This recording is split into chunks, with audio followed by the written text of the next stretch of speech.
Good evening, everyone, and welcome to When the Shift Hits the Fan. And if you don't know us, we are at whentheshifthitsthefan.com, just in case you're catching this recording on our YouTube channel. So I just want to make that clear. My name is Mark Jeffrey, and I am here again with my host, Linda Lehman. I'm calling from very cold Canada tonight and very balmy Florida for Linda. So I just came from there. We had a great time together, and that's what we want to talk about tonight is every once in a while when you're going at 110 miles an hour, you need a pit stop. I mean, you need to come to a complete stop and recharge. And that's simply what we did. We pretty much dropped almost everything that we could, except for our one show that we wanted to record live so people could see both of us that were healthy and happy and, you know, all things were good because we've gone through a lot in the last little while, and especially Linda here. And we wanted to talk about that, how important it is to re-engage yourself with things that are, you know, what people might call frivolous, right? Your friendships and eating and having a good glass of wine, and actually taking the time to pick out a good wine. You know, some of us will just run into the liquor store, grab whatever happens to be on special, and run right out. And you don't have to be a connoisseur, you know, but we took our time, like what meals were we going to have and what wines were we going to have and when was cocktail time. It was really organizing our off time. And we talked about this while we were having a little fireside chat. It's not enough people do this, nor do we. You know, we don't even do it enough.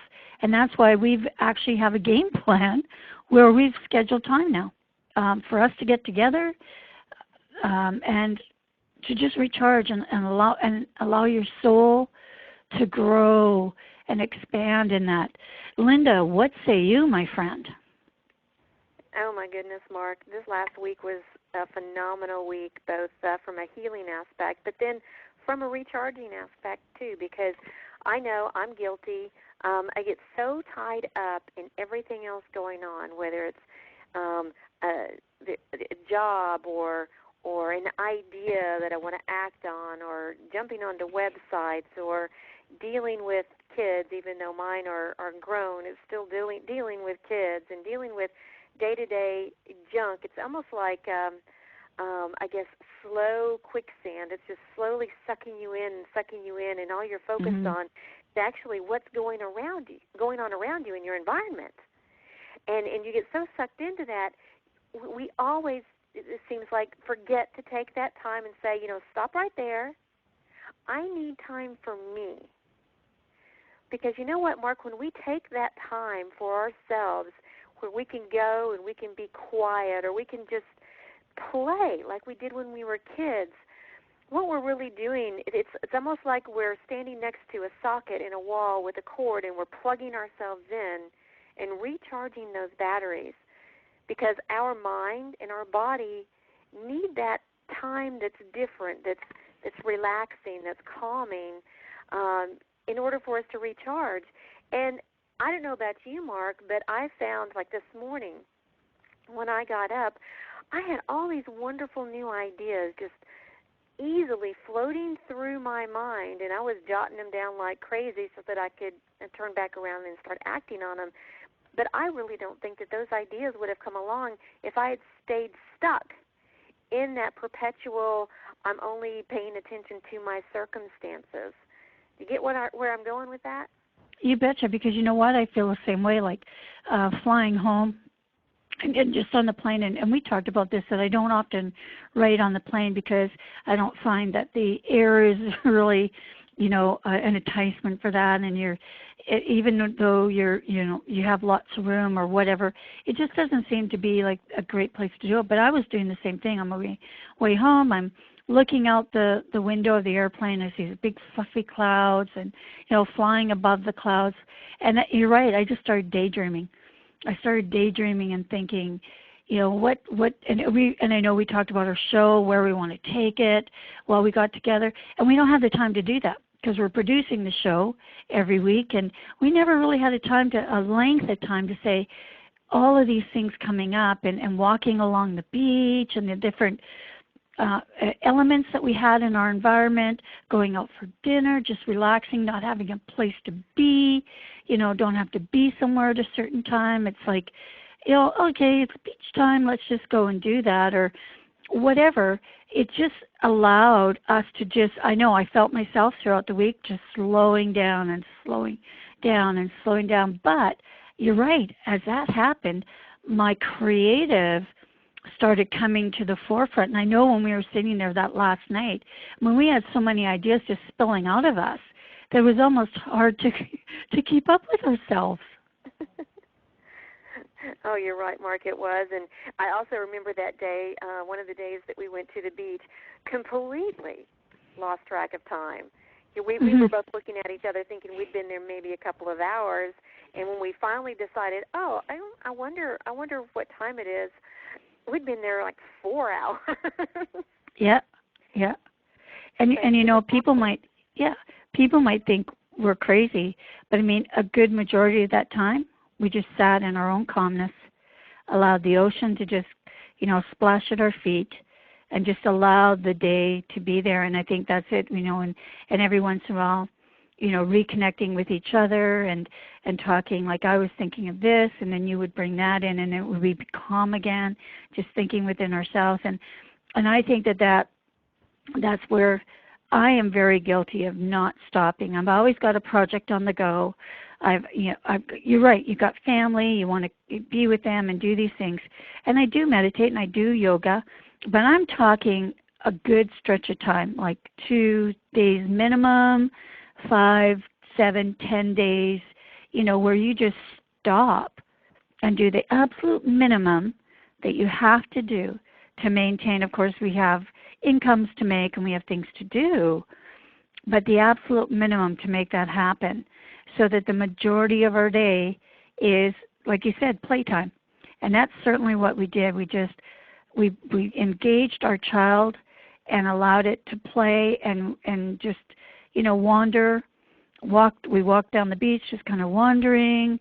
We went out and went antiquing, with no rhyme or reason. Just, it's like you're driving down the road and you get an opportunity to say, hey, let's stop here. And how often do we really do that?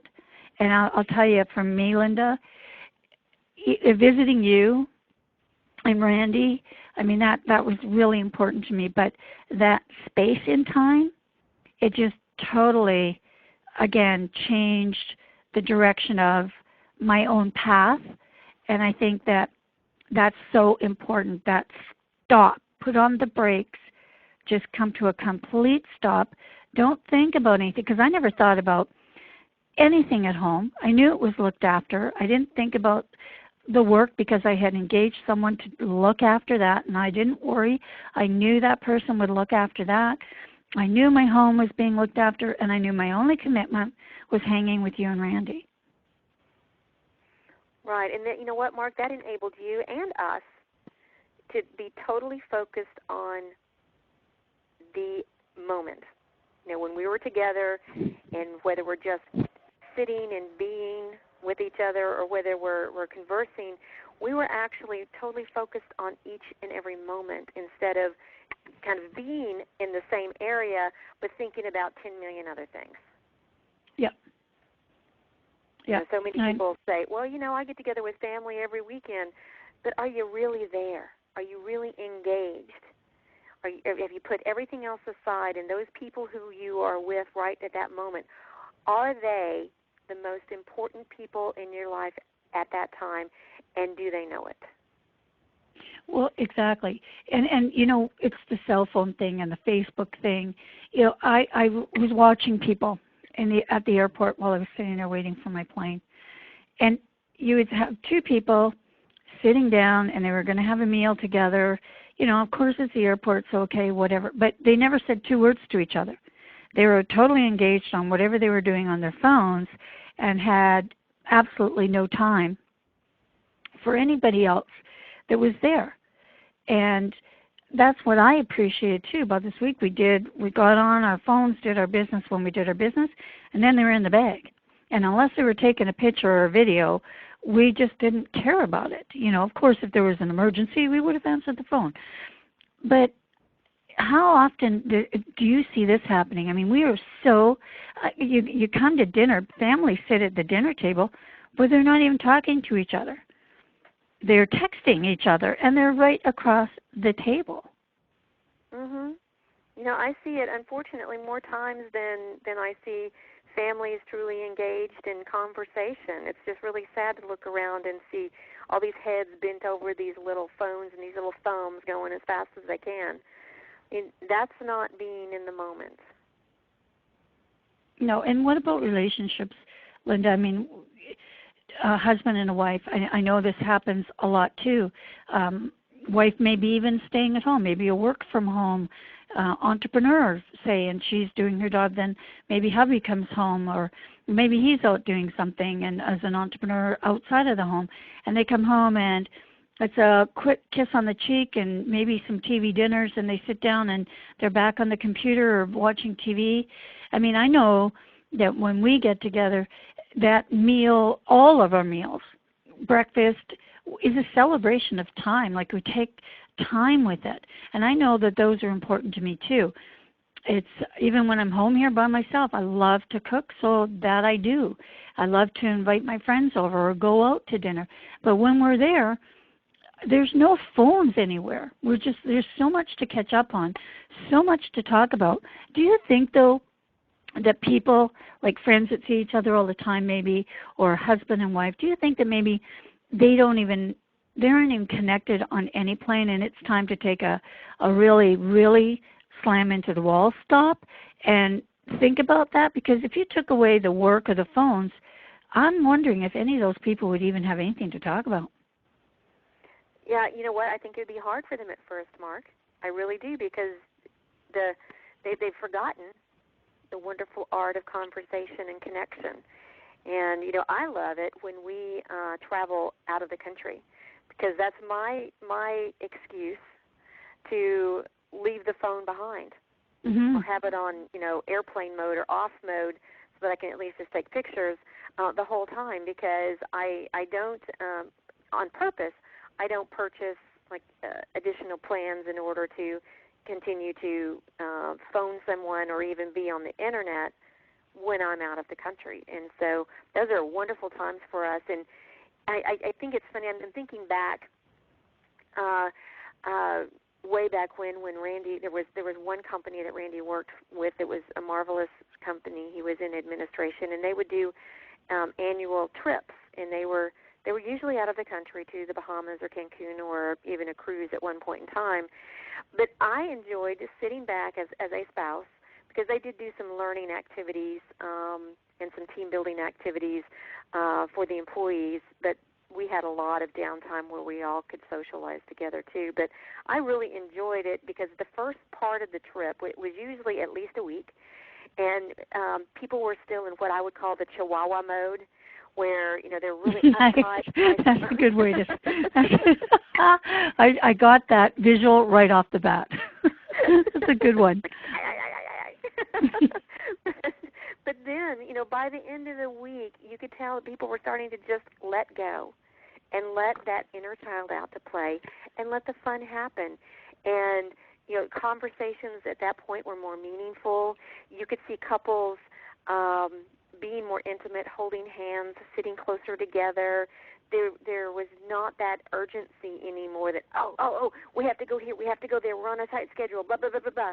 You know, it was like relaxed and calm. And I know that when they all got back and when we all got back, we were much more productive in whatever it was we were doing, because we'd had the time to just totally let it all go, relax, recharge, and we came back ready to roll. It was wonderful. I think that more companies should do that. Well, I think more companies and more people should just do that. You know, you talk about, too, we have date nights, we have staycations, where, yeah, you throw your phone in the bag and you lock it away, and you're just having a vacation for 1 or 2 nights. I mean, everybody can do this. you'll always have a friend, and, because I know people talk about, well, the money. Well, you're always going to have a friend that can look after the kids if you have them or watch your house. Everybody's going to do that, especially if you get the club where you can all do it. Well, I'll look after yours this weekend. You guys take off, and, everybody kind of works at that, and you pick weekends or different days that you can go out, and it doesn't have to be a lot of money, I mean, I'll tell you something. I have friends that trade houses. That's their staycation. I'll go to your house, you go to mine, so it's a different environment.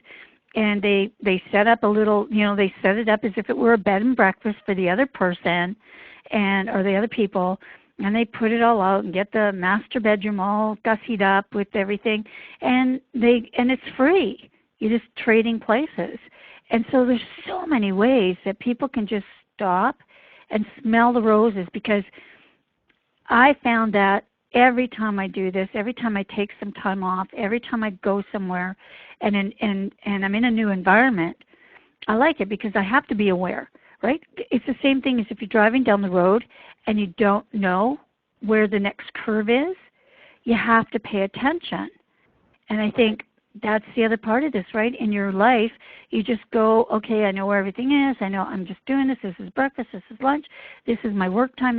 And it's like you're just not even, like you said, you're not even engaged at all. So how can you be creative in those spaces? You can't.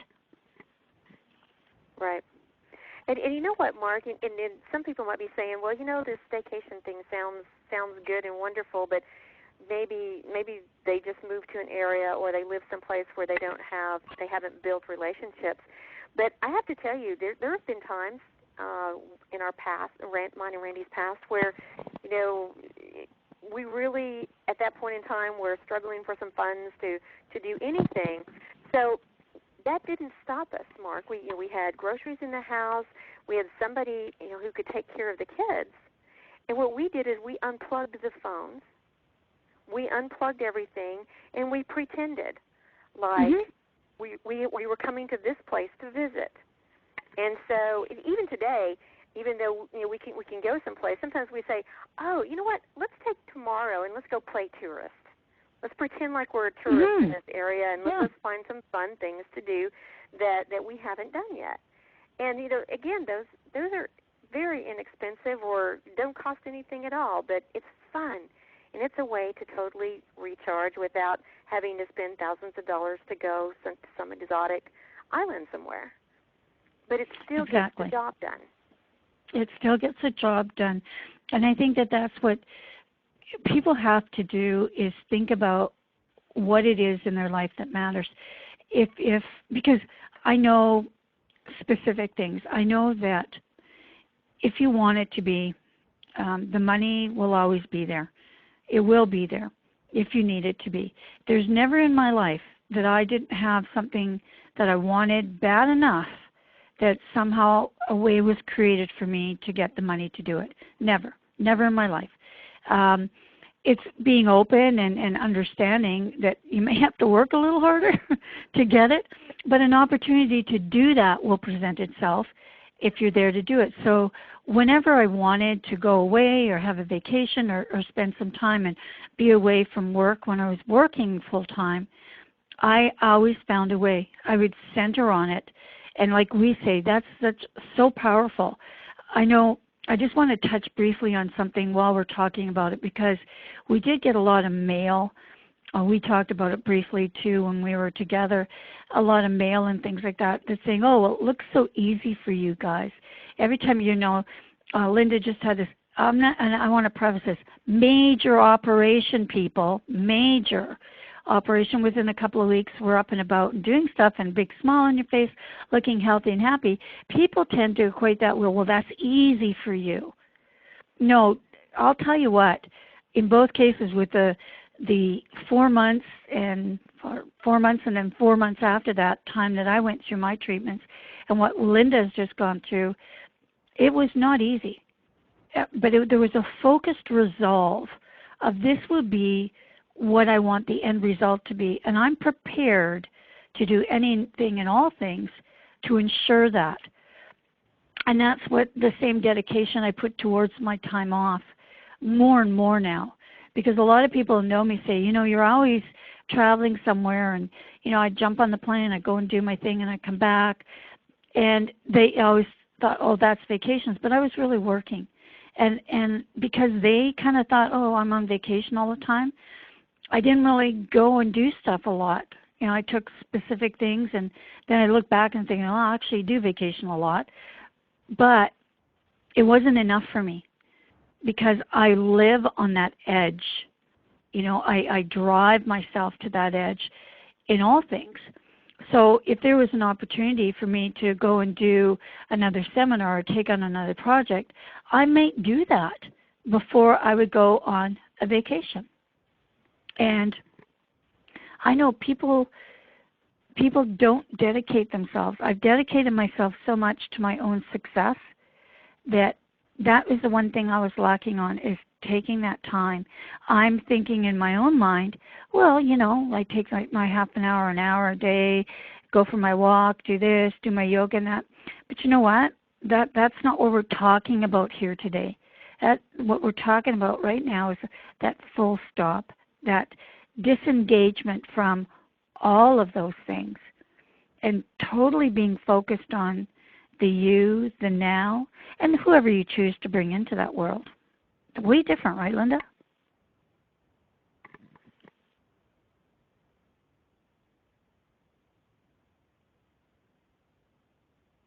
Okay, I think I lost Linda.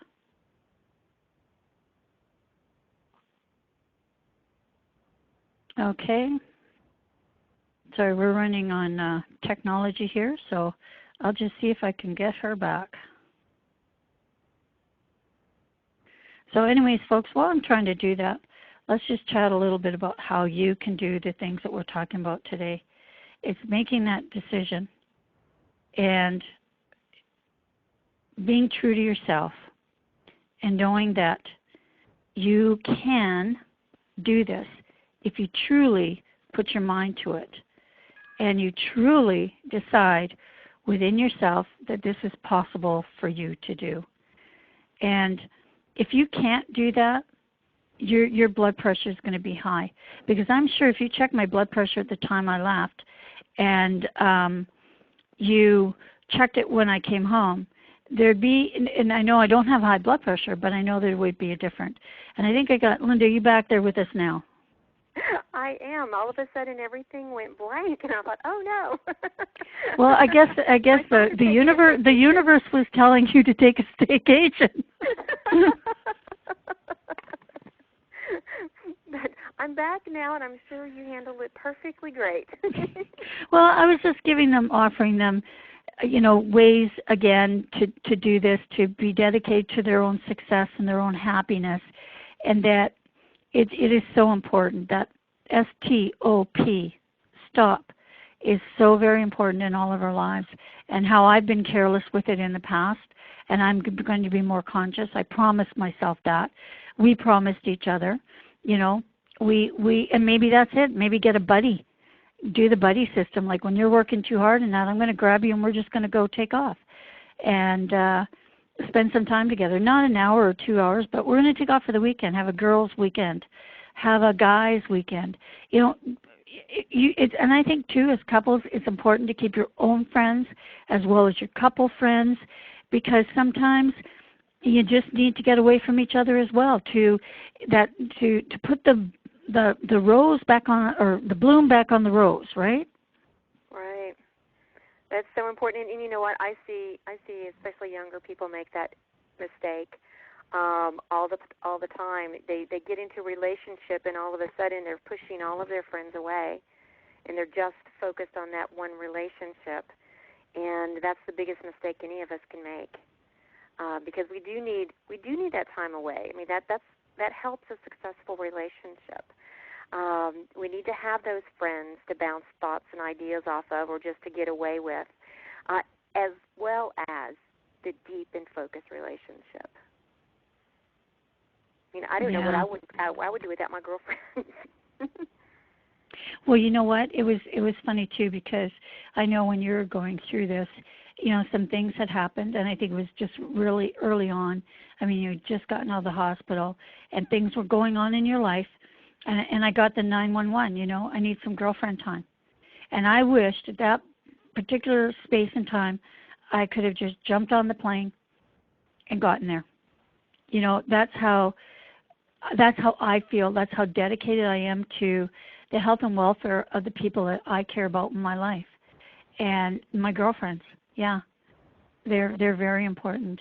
And because I think when all other people do not understand, it's your girlfriends that say they do. And they'll stand there not behind you, but with you. And that's a very important distinction as well.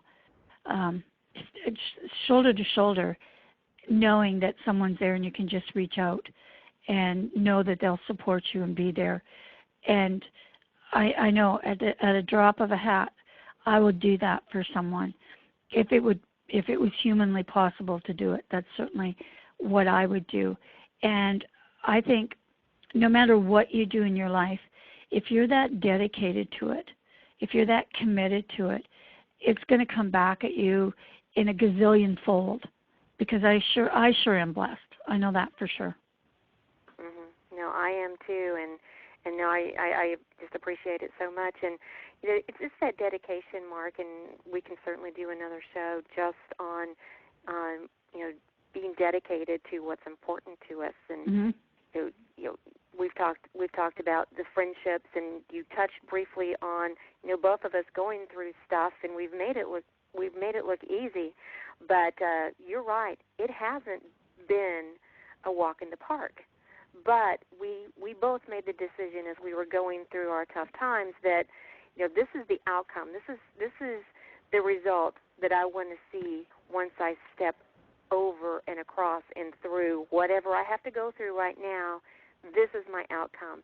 And we all have a choice, Mark, and that choice is we can wallow in all of the suffering and the pain and the bumps in the road and really pull ourselves down and get totally depressed, or we can keep our eye on the results. And we can say, okay, well, I'm headed toward this result, and these bumps in the road, this pain here, this circumstance there, that's the creek I have to wade through in order to get to the result that I want. So you know what? I'm going to find something positive in this, and I'm going to continue to push forward. Mhm. And yeah, and to everyone else, because you'll be so determined, you'll be so focused on it, it's going to look like a walk in the park to other people. And it always does, right, when you see people doing anything. But remember, you can probably get on a bicycle right now. Well, most people can get on a bicycle right now and just ride it. But if you remember back, learning how to ride that bike wasn't so easy. But now it looks like it's a cakewalk. It's the same thing in anything in your life. If you want it bad enough, because I know I had my tongue sticking out the corner of my mouth, and my little body was just totally rigid with, I'm going to do this, I'm going to pedal this bike, I'm going to make it fly, that I almost bit my tongue off. Mm-hmm. But now, if there's something that you want bad enough, and that's healing your body, getting a better job, being an entrepreneur, having a better relationship, having a better behaved kids or dogs or whatever it is, know this. Know this. Don't think it, wish it, but know this. It's possible. It's just simply possible. You just have to want it. If it's just something you're interested in, and I know that there's a quote out there floating around somewhere, but if it's something that you're interested in, you're not going to do what it takes. You have to truly want it. You have to want it so bad that you're willing to give up, time and energy and even money to get it. Mm-hmm. And I know we're going to do another show that we're going to be talking about being an entrepreneur and what it really takes to actually be successful. There's a reason why only 3 to 5% of people succeed. And you know what? You can put it on. You can say, oh, it was the leads. Oh, it was the opportunity. Oh, it was how much support I got. You can say, oh, this, that, and everything for not having success. But I have picked up the most ragtag, torn businesses and made them a success just because I simply knew, again, knew that I could make them a success because I had it within me. Nobody gave it to me. It was from me. And I gathered the people that I needed to support my vision. And they all worked towards my vision as well because I engaged them. It's the same way that I engaged all of the doctors and nurses and people, just like Linda did. You're working for me, folks. Here's the plan. And so that's how it works. Now, Linda, again, here we are at the top of our hour or bottom of our hour again, because we have so many things that we want to talk to you about and share with you to help you live the best life possible. Linda, you got a final word for them? I do, and I want to bring us back around to the original topic of our show today, and it's so interesting that when we have something in our mind that we want to talk about on our show, it seems like we start attracting other people of the like mind. And it was so funny. This morning I read something that Les Brown had put out there, and it just hits on exactly what we were talking about today, about taking that time out. So I'm going to share this from Les Brown with everybody today because it's just so good. What Les said was, today, carve out some time for you. Spend some moments in silent reflection on your life. Journal to listen to your heart, or read a book that will lift your spirits. Go for a walk, listen to some live music, and watch a movie that will make you laugh. Pull out some of your favorite songs, and I'm sure you've heard this before, stop and smell the roses. Mm-hmm. Decide to be a little kid today. Go to the beach and pick up some shells. Then he says sometimes we get so caught up in the rat race trying to survive that we forget to do the things to nourish our spirit. We forget to go to our center. So with that, I'll bid you good night, Mark. Well, good night, Linda, and we want to thank everyone who's with us here tonight. And remember, we will send out the replay on Facebook, and as well, if you go to whentheshifthitsthefan.com, Linda and I both have personal coaching. So if you're someone out there that needs a little extra help, a little extra boost, we're going to be there for you. Just reach out to us, and we will definitely be there. And again, if you know anyone that can use our help, invite them to our show. We'd certainly love to have them there. And all of our past episodes, they're also on our show or on our website as well. So good night, everybody. Good night.